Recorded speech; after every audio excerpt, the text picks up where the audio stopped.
We will continue our series on the Masterstroke series. If I can just get this to work. Oh, there you go. And seeing the signs is what the topic's going to be about today. And this is very important. Now, I'm just going to share with you, before we continue, about Mr. Vincent van Gogh. Is that how you say it? Van Gogh, Van Gogh. Now, we know that this is one of the most famous paintings that is known of his works. And I'm sure there's other ones, but I'd say this is up there, don't you? And we have it right here. The original. And apparently it is, and as we've heard before, the estimated value of this is how much? $1 billion. And that is just unfathomable. $1 billion. And what makes something worth so much? What is it? It's a value that someone puts on it. And you're worth a whole lot more than that. Because God has put a great value on you. And I want you to remember that. No matter what's happening in your life, no matter what we're going to unfold here today, that you are very valuable in God's eyes. And I want you to never, ever forget that. No matter what you're going through in life, no matter where you're going, no matter what the week brought to you, or the years that are going to come in front of us, that we're valuable in God's eye. He saved us through his son, Jesus Christ. And so Vincent van Gogh, he struggled a bit in life, like we all do. And he got to a point where he ended up in an asylum, a mental asylum, and he was there to recover. And when I just went through a little bit of this story of his, I realized that he was in a place. Today, it's a little bit different. If you ever visited somebody who has been institutionalized in this manner, or they've gone to get better, to try to get better in a mental asylum, you'll see that they put them in cold rooms. Have you noticed that?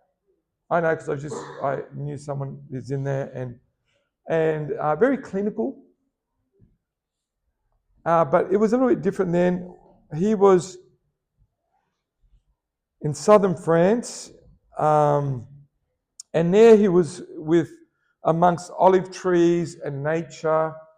And there has been, I heard, some calls for, in this country, to change the way we deal with people with mental illness. And the best thing would be to be out there in nature. And he was out there in nature. And it says here he was around olive trees, flourishing flowers, therapeutic baths, healthy food, peaceful music, and most importantly, a tranquil atmosphere where he could relax and he could do what he loves doing, and that's painting. And he loved to paint at night, capturing the majesty in the stars while setting himself up to paint under them. But he couldn't do this in this case because while he was in there, he'd had to go back to his room, and he could only look through the window and see the Starry Night. And he would love to look out there. And so there were bars in his window, so he could just see through them, and he'd capture what he was seeing. He would see the stars, the moon. It shares here. It just talks about from his small window, Vincent gazed into the night. He observed the moon appearing and disappearing, the constellation Aries, the Milky Way, and Venus. He painted the starry night during the day, relying upon his memory. And so he painted those pictures in his mind before he painted it on canvas. And I think that it's a wonderful thing to have that ability to paint pictures, don't you, in your mind. It's another thing, obviously. But those pictures are painted in your mind. What are they? Never forget when my mother was sick and she was dying, she always said to us, I want you to remember the good things. And so I painted those things in my mind. And they're still there today. And it's a beautiful thing to do that. And a lot of people eradicate beautiful memories because they dwell on negative things. And so all they can think of in the past are bad things. And I don't want that for anyone here. And I want you to remember the good things, what God's done for you, how he's delivered you. You'll go through trials, but I want you to remember those trials when you're being delivered. And say, God delivered me out of that. And so he would paint, and Here we have the $1 billion artwork on display here. And I wasn't saying it in a bad way. And so no one had seen the sky like this before, he thought. And Vincent perceived the connection between nature and religion, as well as between art and religion. His mother told him when he was a young boy that the stars expressed God's care and love for everyone, bringing light out of darkness. Vincent claimed he heard God's voice beneath the stars.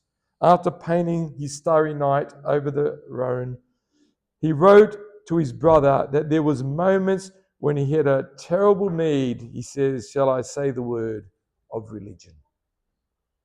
I have a terrible need of religion. And I like to reword that if I can.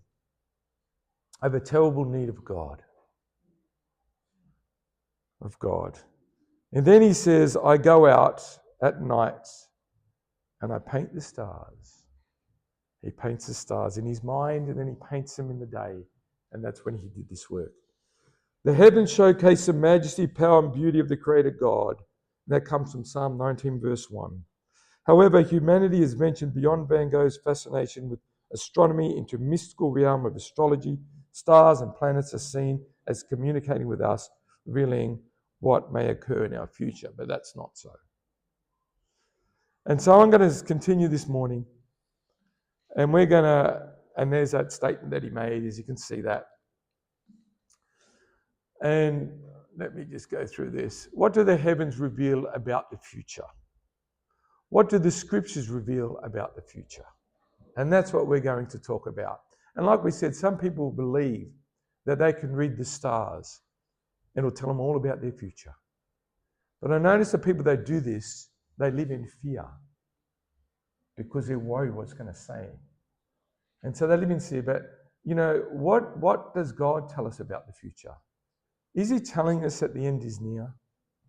Well, in the days of the Apostle Paul, they believed the end was near. That's interesting, isn't it? But let's have a look at this and have a look if the end is near. What does Jesus say was more important than reading the heavens? And now, religious leaders asked Jesus to prove his authority by showing them a miraculous sign in the heavens. And Jesus responded by directing them to the messianic prophecies from the scriptures, which referred to as signs of the times. So they wanted a sign. Now, why would they ask for a sign? Was not Jesus giving many signs to them? Did he do miracles? And how many miracles did they need to be convinced that he was a Messiah? He said to them, even if one rose from the dead, you will not believe. And it's exactly what happened. When he rose Lazarus from the dead, did they believe? No. They wanted to kill the very one in which he rose from the dead. They wanted to kill Lazarus. Is that just insanity? When we sin, we are insane. Would you agree with that? We know that that's not going to bring a good result, but we still do it. Is that just crazy stuff? What did Jesus say? He says, when it is evening, you say it will be what? Fair weather. For the sky is red. And in the morning, it will be foul weather today. Sorry, I missed something there. When the sky is red, it will be foul weather. And in the morning today, for the sky is red and threatening. Hypocrites, he says, you know how to discern the face of the sky, but you cannot discern the signs of the times. Because you can discern things like that, but you do not discern the signs of the times. And there are signs of the times today as we are living in this day and age. So let's have a look here. What specific signs were the most interest to the disciples of Christ's time? Now, in the time of Jesus Christ, they asked the very question. Let's go to Matthew 24. Matthew 24.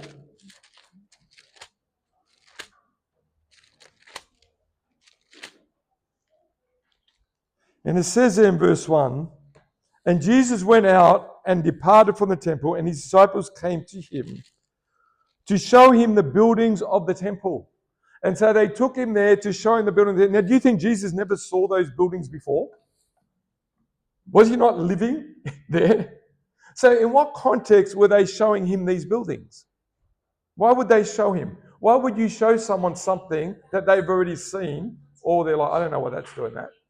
Okay, that's my voice is picking up. And so that's what I'm saying. So let me just fix that up.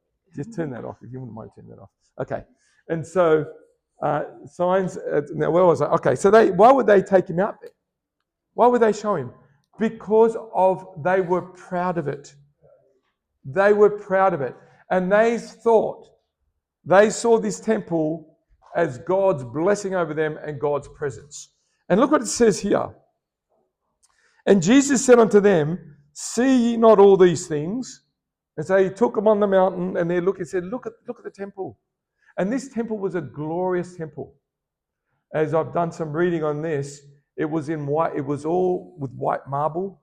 And as the sun shone on it, it looked like it was illuminating with glory. And so it was a beautiful sight. And it was the pride of the Jewish people. It was the pride of the disciples. And Jesus said to them, see you not all these things? Truly I say unto you, there shall not be left one stone upon another that shall not be overthrown. And when they heard this, they were devastated. Why would they be devastated? Because they looked at the temple as God's presence. If that temple was no more, it was the end of the world. And so how do they respond? Let's have a look at this.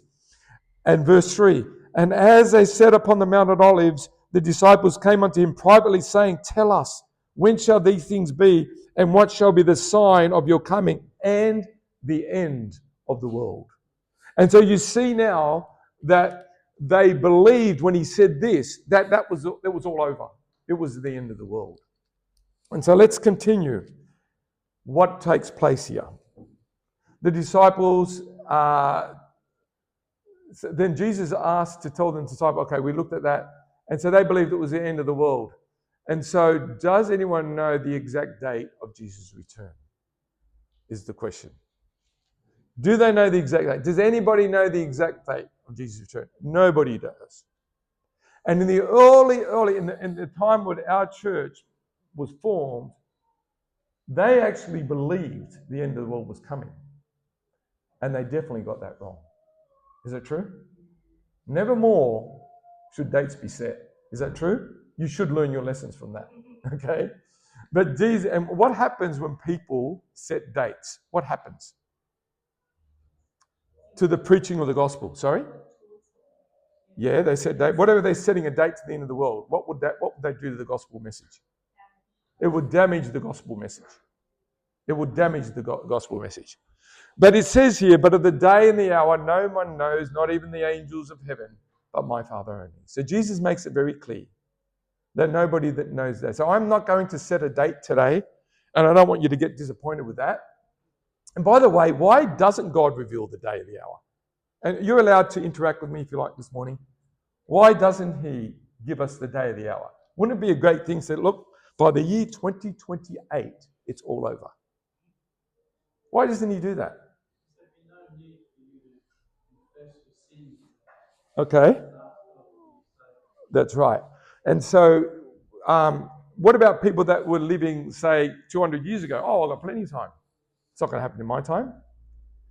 And so God wants us to be in a state of urgency and readiness. That's why he doesn't reveal it. But he does share something here, and we're going to look at it today, about the signs. Everyone who has predicted, I like this statement, everyone who's predicted the end of the world had one thing in common. They were all wrong. Okay? So, there are still people today date setting. And unfortunately, I've even heard it in the last couple of years, even from people from our own denomination were setting dates. They weren't saying exactly, but they were alluding to it. Well, I'm not setting a date, but I do believe by this year it's going to happen. So just always be careful of that, and it's a good warning. Can we know when the return of Jesus is near? That is another question. Okay? Now, learn the parable, he says, of the fig tree. When the branch has already become tender and puts forth its leaves, you know that the summer is near. So you also, when you see all these things, know that it is near, even at the door. So what's he saying here? Learn the parable of the fig tree. When the branch has already become tender, it puts forth its leaves, you know that the summer is near. So there will be signs telling us that things are wrapping up. Would you agree with that? But we will not know the exact day or the hour. And God may extend it or he may cut it short. True? Just as there were many prophecies concerning his first coming, there will also be clear prophecies relating to his second coming.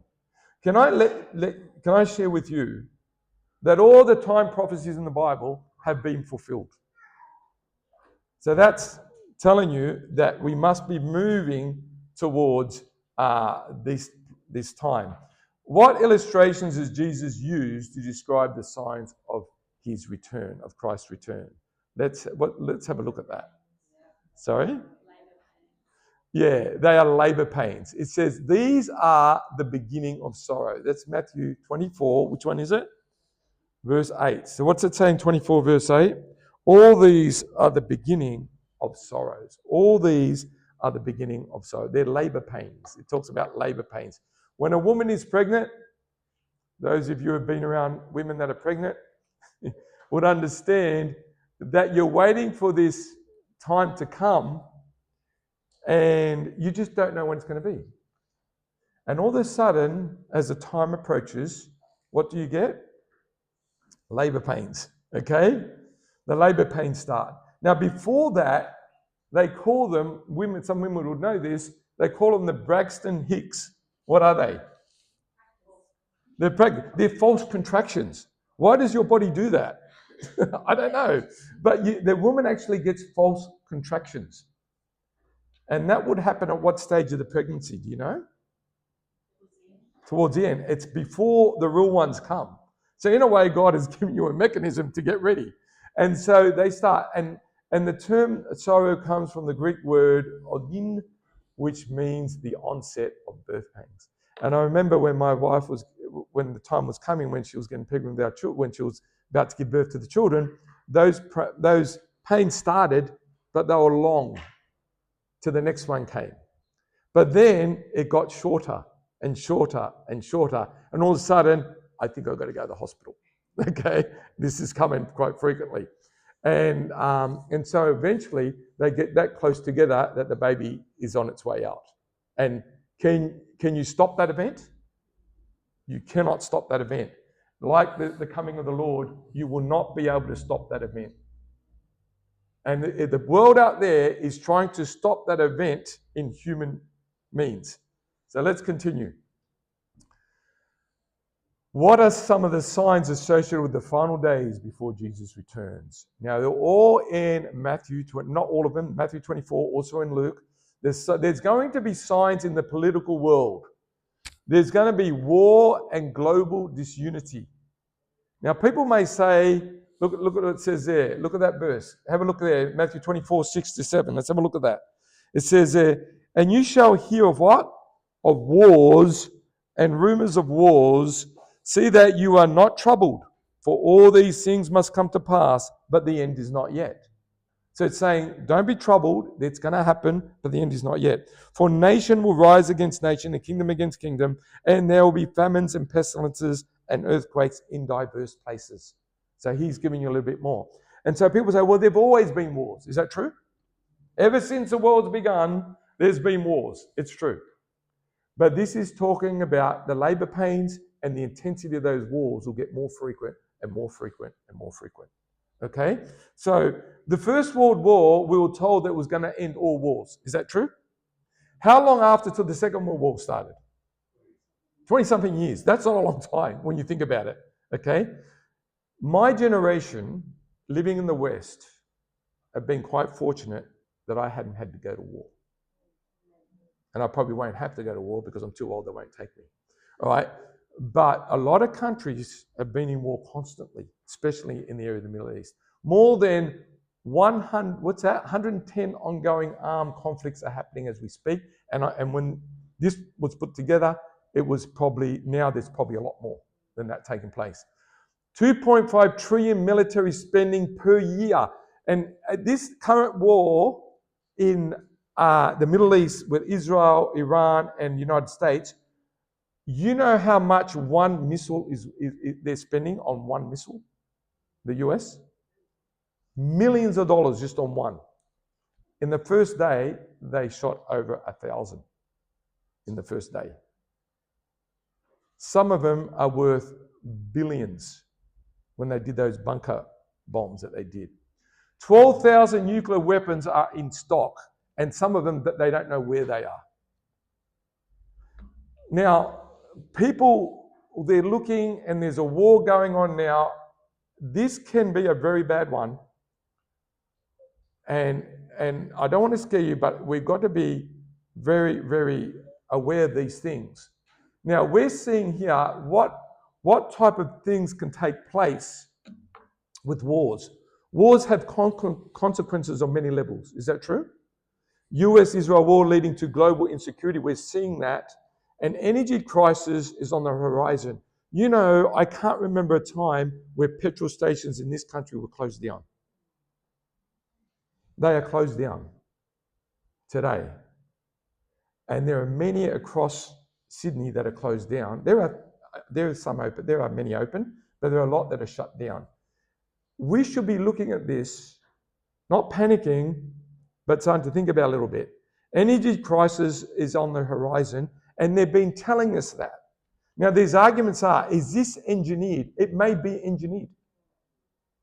Just like we experienced just recently, that could have been engineered. And I say could have, because we're going online. All right? And so it could have been engineered, okay? Now, this war, they went to war not realizing that they could shut that Hormuz there. What is it, the port of Hormuz? You mean to tell me they went to war not thinking about that? Intelligence everywhere? That got us by surprise. They've shut down that waterway.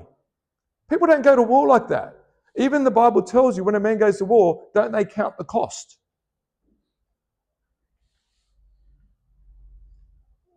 What have we got going? This is what you're seeing.